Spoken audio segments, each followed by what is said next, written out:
Christian, je te laisse dire un mot sur les films et les groupes Medvedkin. Oui, alors d'abord, moi je suis très âgé, hein, voilà. Mais les premiers groupes Medvedkin ont été faits à Besançon en 67, avant 68, donc par Marqueur, qui avait une usine occupée qui s'appelait la Rodiaceta, et qui s'est dit, tiens c'est bizarre, une usine occupée, il n'y en a pas eu depuis 1936. Et donc il est arrivé avec deux cinéastes, un caméraman et un producteur de son, pour filmer. Il a fait un film qui s'appelle « À bientôt j'espère ». Et ce film a été beaucoup contesté par les ouvriers de la Rodiaceta. Ils leur ont dit, nous on ne veut pas que les autres filment notre travail, on veut filmer nous-mêmes notre travail. Et ça a donné un film qui s'appelle « Classe de lutte ». Ça c'est l'histoire des groupes de Medvedkin de Besançon. Nous, à Sochaux, on arrive tous, on est 15 000 jeunes travailleurs à cette plus grande usine de France, puisqu'on était 44 000, on ne s'imagine pas, c'est une usine de 44 000 personnes, on était 15 000 jeunes travailleurs de moins de 25 ans sur des chaînes de montage à Peugeot-Sochaux dans les années 70. Et on logeait dans des foyers de jeunes travailleurs, comme Bénique le raconte souvent, avec beaucoup d'interdits, sauf que nous on payait des impôts parce qu'on bossait, on n'est toujours pas le droit d'emmener de filles dans nos chambres, mais pas le droit de recevoir la famille non plus. On avait le droit à un repas par jour, Peugeot nous versait à peu près à l'époque 900 balles de salaire, et récupérait 600 balles en pension avec un repas chaud par jour. Quand on a 18 ans, c'est juste quand on sort de 9 heures de chaîne. À cette époque-là, les horaires de travail, on prenait à 4h moins le quart le matin, on finissait à 13h15, et les semaines de l'après-midi, c'était 13h15 et 22h45. C'est très long hein, dans les pays où il fait froid. Et voilà, et on se dit, on rentre en grève dans ces foyers de jeunes travailleurs, on ne voulait plus payer le loyer, on ne voulait plus payer la bouffe.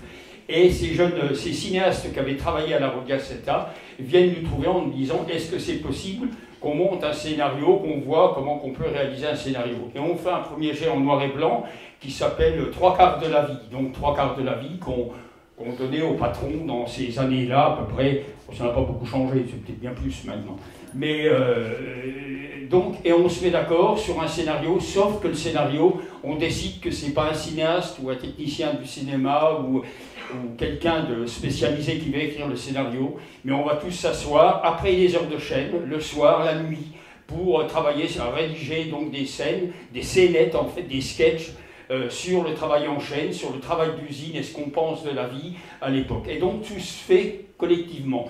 Nous, on n'a pas la prétention de prendre les caméras. On a 18 ans, moi j'ai 17 ans et demi, on n'a pas l'intention du tout de passer de l'autre côté du truc. On a l'intention de raconter notre vie, de l'imaginer, de la rêver, avec ces copains techniciens du cinéma qui font le boulot très bien. On ne voit pas pourquoi on leur a piqué leur matériel. On a été tentés quand même. Mais non, après, on a des rencontres. Bien sûr, quand on a 18 ans, qu'on rencontre des Marqueurs, Godard, Muel, Robuchet, Beaufanti, ça devient autre chose dans sa vie, mais on en discutera dans le débat. Mais c'est ça, l'histoire du groupe Medvedkin de Sochaux, il est là. Donc, cette histoire dure à peu près jusqu'à 73, collectivement. Et en 73, le patronat français, le CNPF à l'époque, tire des enseignements de 68. Ça veut dire comment faire pour qu'il n'y ait plus de révolte populaire de jeunes qui vont tout casser, foutre le feu dans la gamelle. Et donc, la répression patronale commence à s'intensifier. Ça veut dire que les copains, on est 35 dans ces groupes Medvedkin, et on finit par découragement, il y en a plein qui foutent le camp, qui prennent leur compte. Donc à l'époque, ça embauche encore un peu à l'Alstom à Belfort, à Renault-Billancourt, etc. Donc quitte Sochaux, et on reste à 7, 8, une dizaine maximum, souvent sur des postes massacrés, je veux dire, c'est des mauvais postes. Moi, j'ai un CAP d'ajusteur, en revenant de l'armée, j'aurais dû passer ouvrier professionnel. La répression syndicale fait qu'on tire 30 ans en chaîne. Voilà, c'est ça aussi. On a du mal à voir qu'on n'est pas d'origine ouvrière, qu'on ne travaille pas dans le genre d'usine, à savoir les répressions ne sont pas forcément au niveau du fric, au niveau du salaire, c'est souvent au niveau du corps, au niveau des horaires de travail, de la pénibilité du travail, l'empêchement de réfléchir quand on est sur une chaîne de montage, ça dure 30 ans, c'est très lent, hein, c'est très long. Voilà un peu ce que j'ai à vous dire, après on ira le débat. Voilà, pour raconter un peu le groupe Medvedkin, c'était ça l'essentiel. Finalement, comment on est conscient des autres, enfin, ce que ça voulait dire à l'époque, comment c'est arrivé dans ce contexte-là qui a aussi changé dans les années 70. C'est toujours un peu compliqué d'en parler de cette façon-là, parce qu'on était quand même très jeunes, quand même. Moi, je suis arrivé à 17 ans et demi à la boîte. Ces films, enfin, le premier, Week-end à Sochaux, j'avais 18 ans, quoi. Et donc, on était tous militants. Il faut bien se rappeler d'une époque où on arrivait dans les usines, pas comme démunis comme maintenant, avec un contrat intérim, avec etc. On arrivait comment dire, en prenant l'habit d'ouvrier, s'il faut parler comme ça, mais en se disant, nos pères n'ont pas réussi à changer ça, on arrivera, nous. On n'avait pas de problème par rapport à ça, on était quand même beaucoup plus politisé que maintenant. Moi, je me suis syndiqué 2 jours après être rentré à l'usine, sans aucun problème. C'était pas du tout... mais il y avait un esprit de résistance, de fronde. Il y avait 68 qui étaient passés par là. Fallait tuer le père et en même temps, fallait tuer le patron. Je veux dire, c'était comment on change les conditions de travail, comment on fabrique des voitures autrement. Parce que c'est déjà d'actualité dans nos têtes. Cette productivité, comme c'est montré dans Week-end à Sochaux, c'est tout le temps, comment dire, la recherche d'un profit maximum. Alors nous, comme jeunes, on voyait quand même qu'une bagnole, c'était utilitaire, et qu'on se disait pourquoi on ne fabrique pas des voitures capables de durer 40 ans, plutôt que de se faire chier avec une bleue, une rouge, une machin. Vous savez, le problème de ces usines automobiles et en chaîne, c'est les options qu'ont les clients, les prétentions qu'ont les clients. Quand on monte une clim, on est payé pareil sur une voiture qui a une clim ou qui a un autoradio avec téléphone qu'une bagnole qui n'a rien. On a le même temps à passer dedans, ça veut dire qu'on appelle ça une voiture chère ou pas chère.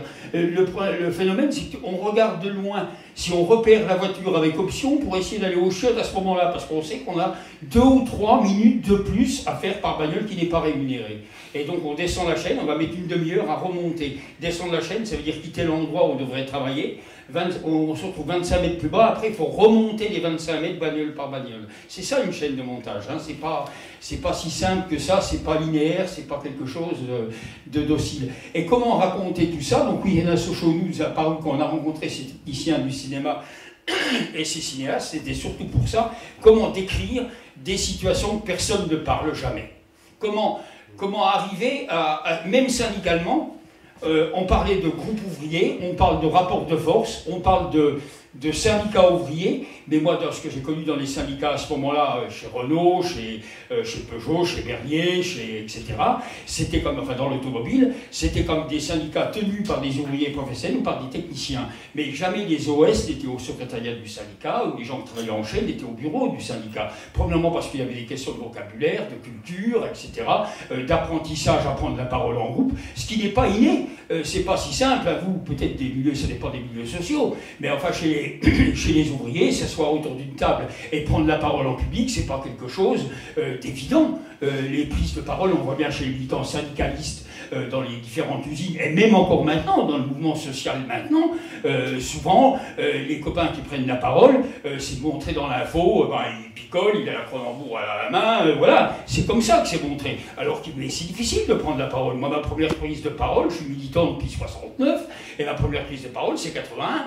Je veux dire, c'est pas si simple que ça de parler devant 3000 personnes, comme ça, et d'arriver à se dire, non, il y en a marre, maintenant qui raconte des conneries, je vais parler. Mais c'est pas inné, c'est un apprentissage. Personne chez les OS a fait du théâtre ou a été mise en pratique devant ou de la musique, où on se met devant le public. C'est pas inné, c'est réservé aux cadres, c'est réservé à d'autres catégories de la population, mais sûrement pas aux OS. Et Week-end à Sochaux, on nous permet de prendre la parole. Alors comment imaginer les scènes avec, on a tous 8 heures de chaîne dans nos pattes, et le soir on se réunit, on invente des scénarios. Notre embauche, les tests ouvriers quand vous les regardez, mais qui sont vrais, hein, on n'invente rien. C'était comme ça que c'était qu'on était embauché, un clou, un marteau, qu'est-ce que tu fais de tes 3 éléments? C'était ça, faut pas... Ils avaient besoin de chair à canon, il n'y a pas besoin d'intellectuel pour faire mettre des boulons, hein. Maintenant on nous dit... les changements, d'ailleurs, bon, je fais une indication, mais les changements qui interviennent à l'heure actuelle, c'est bien ça. C'est que pendant des années, les OS ont été liés, payés, rémunérés à leur force de travail qu'ils lâchaient. Alors que maintenant, on leur pompe le cerveau. Je veux dire, parce que c'est ça. Nous, quand on est embauchés, il ne fallait pas savoir lire ni écrire. Maintenant, les OS qui sont embauchés, ils sont obligés de taper l'informatique. On voit les transformations, ça n'a pas été, leur salaire n'a pas évolué pour ça. Et pourtant, on leur pompe davantage de force de travail et intellectuelle. Et c'est pour ça que les stress sont très différents par rapport à notre époque. Ils étaient physiques, violents, très agressifs au niveau, on voit bien les pistoleurs, etc. Donc leur santé y est restée, mais en même temps, au niveau du cerveau, n'était pas encore attaqué comme il est maintenant. Non, je voulais dire donc toutes ces scènes écrites reflètent une réalité de logement, de vie sociale. Faut pas, moi j'ai divorcé, enfin quand j'ai été viré des faits de jeunes travailleurs après avoir fait grève en 70, on était mineur, enfin moi j'étais mineur. Et pour avoir la majorité, il fallait se marier, donc je me suis marié. Voilà, on a divorcé, hein, faut pas rêver. Hein. Enfin c'était la fille d'un contremaître, on a beaucoup bu chez lui, il y avait beaucoup d'autres. Mais c'est aussi une période comme ça, c'est compliqué les choses de l'époque où il fallait être indépendant, où on n'a pas de famille dans le coin, on a tous fait 800 ou 900 km pour bosser, et donc on n'a pas de relais familiaux quand il arrive n'importe quelle merde, il n'y a pas de frère, il n'y a pas de soeur, il n'y a personne, il n'y a que les copains, les copines, donc ce groupe constitué, où on est très soudés, où il y en a plein qui ont trahi, il y en a plein qui se sont sauvés. Parce que le week-end à Sochaux a ça aussi, c'est pas facile de se voir à l'image. Il y a eu ça de fait quand on a 18 ans, comment on se regarde quand on en a 25 ou 21 ou 22 ans quand on sort de l'armée.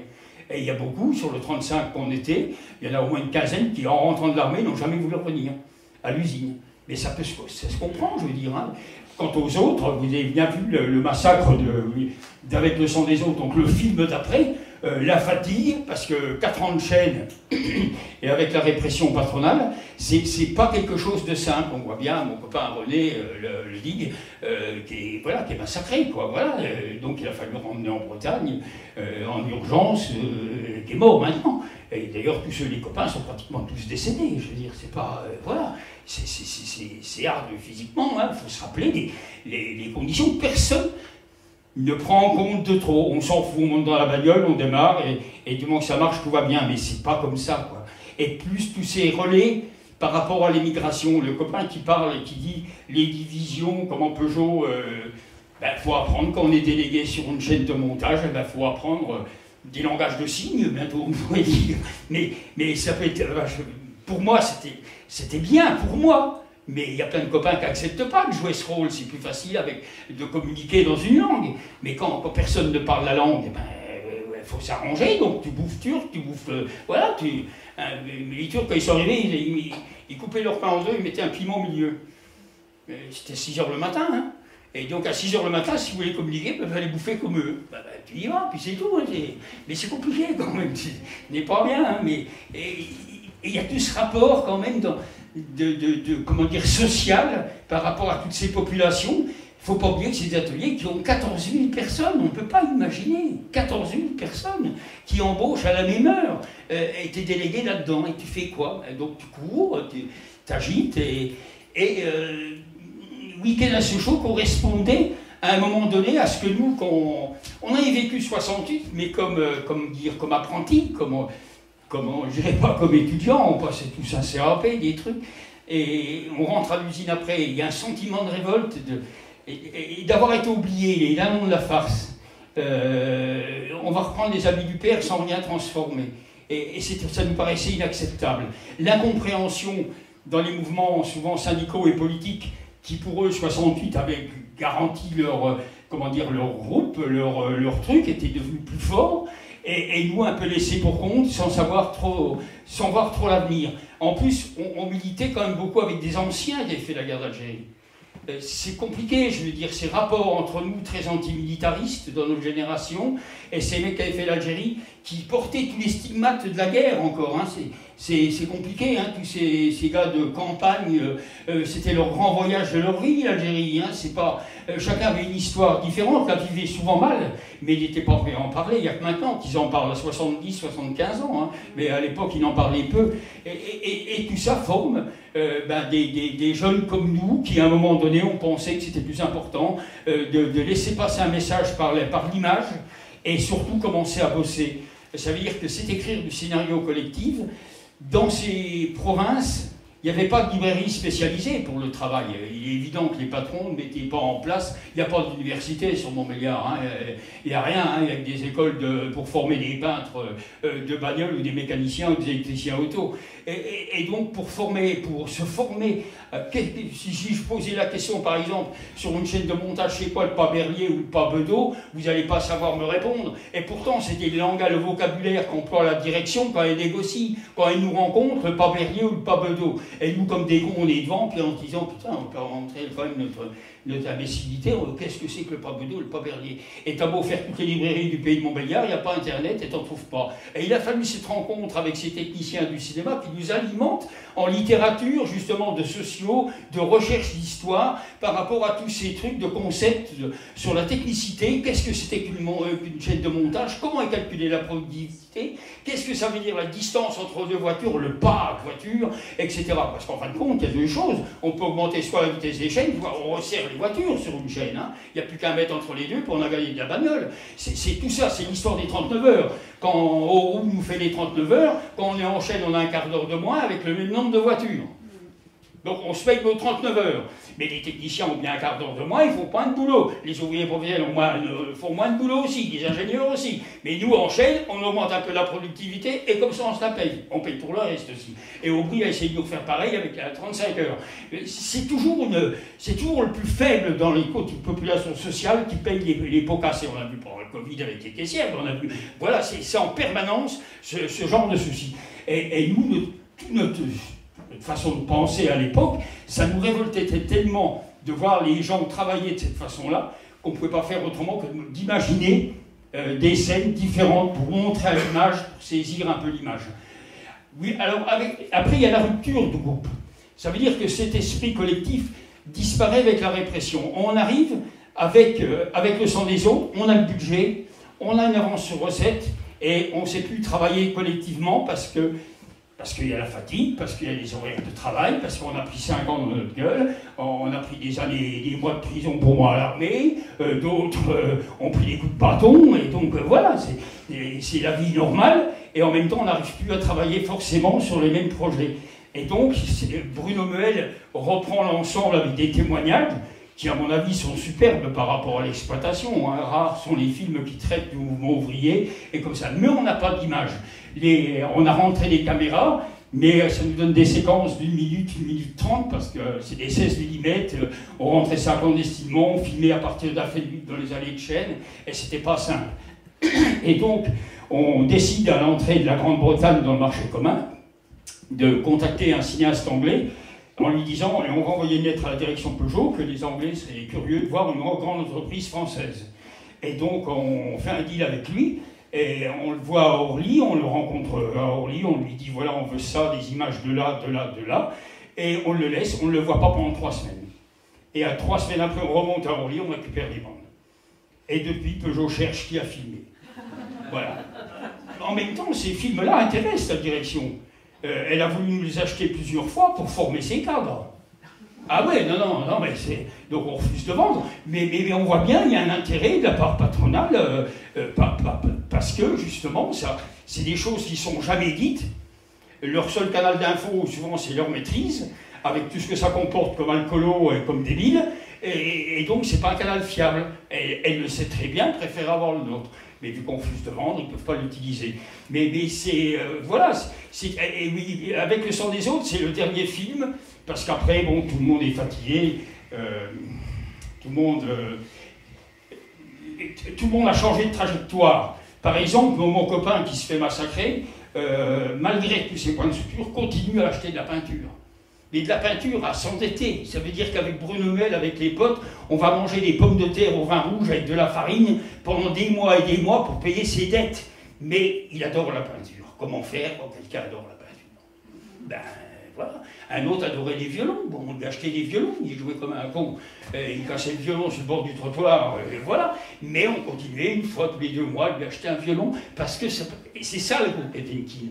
Mon ex-femme qui est dans le film, elle a écrit un livre, moi aussi. C'est ça les groupes Potemkin. C'est à un moment donné ce rencontre qui a été formidable pour nous, pour notre vie. À savoir ces intellectuels ou ces techniciens du cinéma, ces mecs qui ont pris du temps, avec qui on est resté amis, nous ont facilité une introduction dans la littérature, dans le cinéma, dans d'autres formes, et qu'on n'a jamais pu quitter. Donc on est devenus des ouvriers très atypiques. Les cultureux, qu'on nous appelait à Montbéliard, on s'est fait exclure du PC pour ça, pour avoir loué le théâtre de Montbéliard, en tentative fractionniste quand même. Quel plus beau truc, ça fait mal sur le moment. Maintenant, un ouvrier qui se fait exclure pour avoir loué un théâtre, c'est bien, je veux dire, j'en suis très fier. Mais à l'époque, c'est pas si simple que ça. Et donc, c'est tous... Les groupes Potemkin, c'est ça, c'est le changement On n'a pas la même vie avant et après. Moi, ma vie était complètement transformée. J'ai rencontré des gens, j'ai fait de la sociologie différemment, etc. Des analyses complètement différentes, avec des historiens, Bourdieu, etc. Parce que, justement, il y avait ça. Mais il n'y aurait pas eu les groupes Wedekind, je ne sais pas ce que je serais devenu. Voilà, mais je ne sais pas. Peut-être un ouvrier tout à fait ordinaire, voilà. Alors que non, c'est pas le cas. Je dirais pas que c'est une vie riche, parce qu'elle est fatigante. J'ai travaillé de nuit pendant des années, 30 ans en chaîne. C'est en même temps une découverte de l'autre, des autres groupes sociaux, des solidarités qu'on ne peut pas imaginer. Le temps que j'écrivais les tracts pour préparer les prises de parole, le nombre de bagnoles qui ont été faites par mes copains marocains, turcs, yougoslaves, c'est le cadeau, quoi. C'est le plus que j'en vois de temps en temps quand ils sont pas malades, en fauteuil, un peu décadent. C'est vrai qu'ils veulent que la retraite recule comme s'ils seraient morts. Voilà.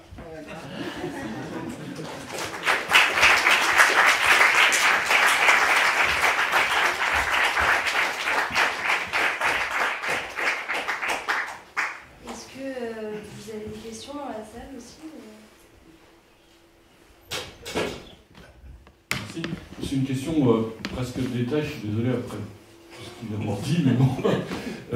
Mais ça m'a un peu interloqué, c'est dans, je ne sais plus si c'est dans le premier ou le deuxième film, on voit que les gens qui arrivent, là, qui ont des formations, on les met sur des boulots qui n'ont rien à voir avec leur formation.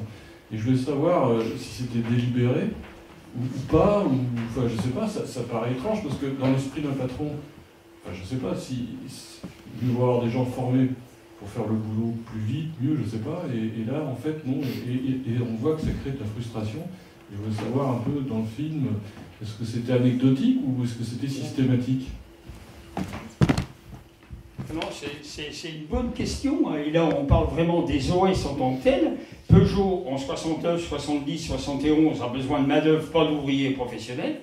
Il n'a pas besoin de peintres qualifiés ni de mécaniciens, il les a déjà. Par contre, ce qui lui manque, c'est de la chair à canon pour faire tourner les chaînes. Donc il s'en fout que le mec soit...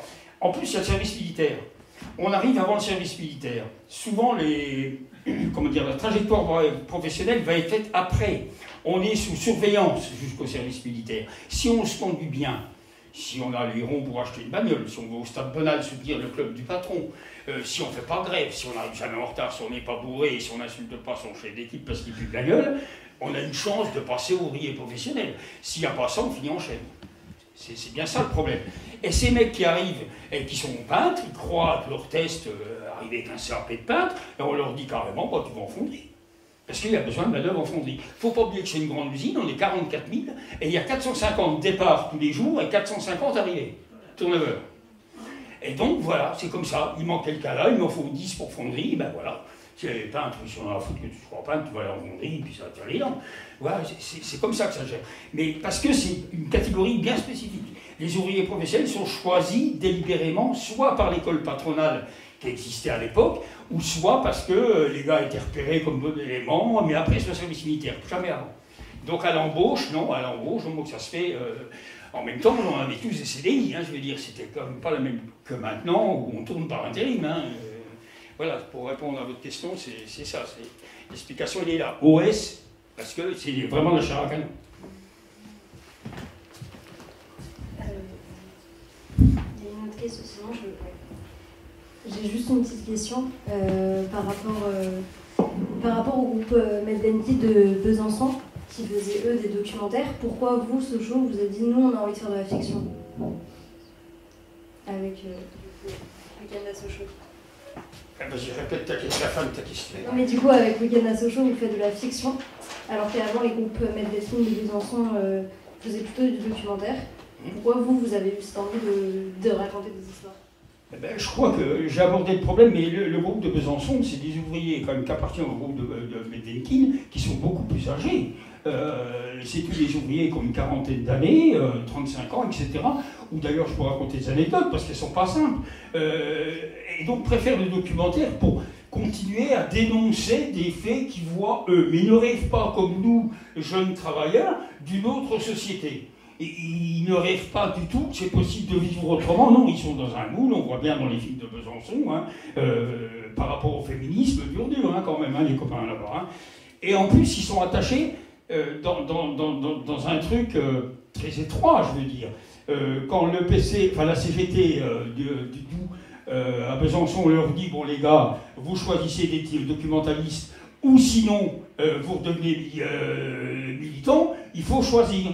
Et donc ils choisissent. Il y en a un qui devient adjoint au maire à Besançon, l'autre qui devient chef de service à la ville de Besançon. Nous, on n'a pas on veut pas ça. On veut, comment dire, que notre témoignage serve à améliorer les choses, à foutre un coup de pied dans la fourmilière en disant carrément, il faut changer aussi nos procédures syndicales. Il faut que la plateforme syndicale ne soit plus uniquement on veut les 35 heures ou les 39 heures. On veut changer de boulot. On ne veut plus travailler comme ça. On veut discuter du problème de la fatigue physique. Quelqu'un qui pèse 80 kg ne peut pas monter dans les bagnoles pour faire un pavillon pour que celui qui en pèse 55. Ces anomalies. Moi, je vous raconte. On voit les femmes en coller les joints de portière. Eh ben, on appelle ça les naines. On ne peut pas imaginer jusqu'à la, comment dire, le cynisme patronal. Plutôt que de payer des fosses, c'est-à-dire creuser un peu le parterre, qu'elles soient à la hauteur de la portière, ou des calibotis pour remonter quand les voitures deviennent plus hautes. À l'époque, c'était des voitures basses, c'était la 204, la 304, etc., des voitures assez basses. Et donc, il a fallu trouver des femmes qui mesurent moins d'1,50 m. Et ils en ont trouvé 40. Et ils les ont mis sur les chaînes. Tant que les petites voitures ont existé, et on les appelait les naines, elles travaillaient. Mais après, quand les voitures ont remonté, elles ont souffert toute leur vie. Mais c'est ça, le cynisme patronal à un moment donné, c'est ça. Et on a entendu quelqu'un dénoncer ce genre d'attitude, mettre ça dans une plateforme revendicative, les médecins du travail, la médecine, les infirmières, tout le monde a fermé sa gueule. Et ces femmes ont souffert jusqu'à leur retraite, en train de se promener avec une caisse en plastique pour monter, pour arriver à la hauteur des voitures. C'est ça aussi qui... Et c'est pour ça qu'on était dans une autre trajectoire complètement, parce que ça nous semblait tellement révoltant qu'on parle des aspects racisme, etc. Mais il faut voir, il fallait voir à l'époque les copains marocains qui avaient tendance à friser quand ils prenaient une douche trop tôt, avant de partir. Donc la douche, après les horaires de travail, pas pendant. Pour les Français, ça allait. Hein. Pour les Marocains, ça n'allait pas, ça frisait de trop. Et donc, c'était ça raton, ça boum. C'est ça qu'on entendait. Et ça, comme ça. Il fallait ramener le cadeau en revenant de vacances, hein, parce que sinon, on a une mauvaise poste.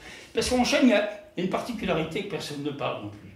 Une fois tous les 18 postes, un poste punition, on appelle ça. Alors, il y a des postes, c'est déjà difficile. Mais tous les 18, il y en a un qui est un peu plus dur. Quand on ne peut pas aller pisser, on ne peut pas bouger du tout. Il faut signer la bagnole.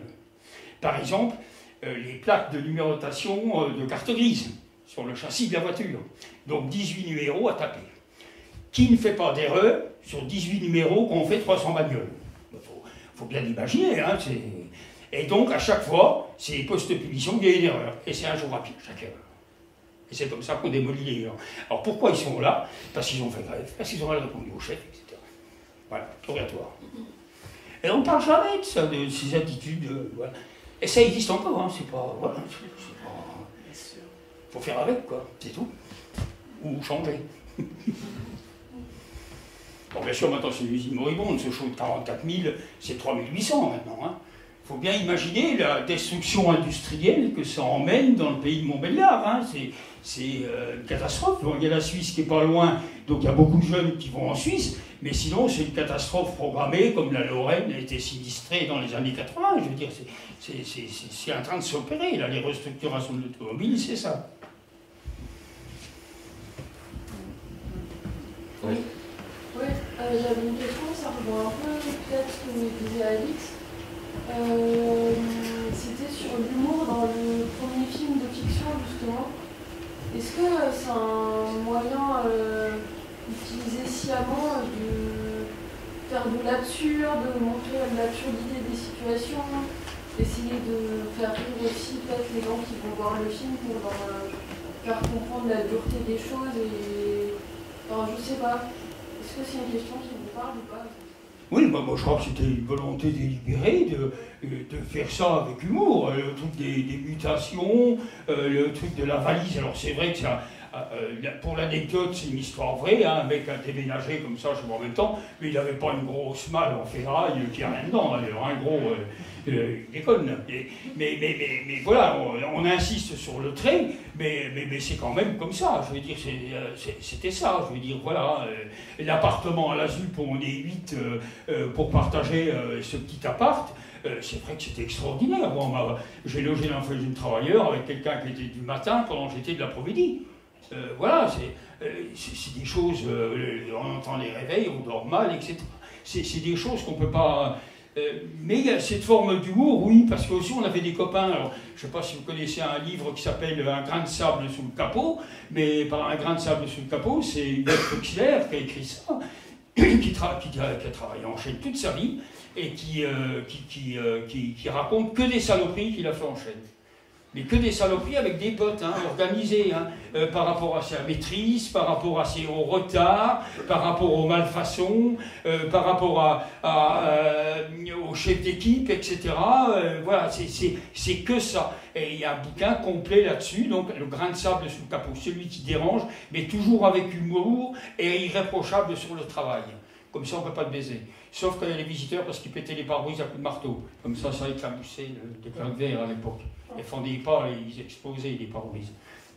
Mais voilà, donc il existe un tas de trucs comme ça, donc on s'en est servi parce qu'on trouvait, et puis bon, je crois que l'aspect de la jeunesse aussi, où on avait envie de déconner aussi. On n'était pas, on n'était pas des militants très sérieux quand même.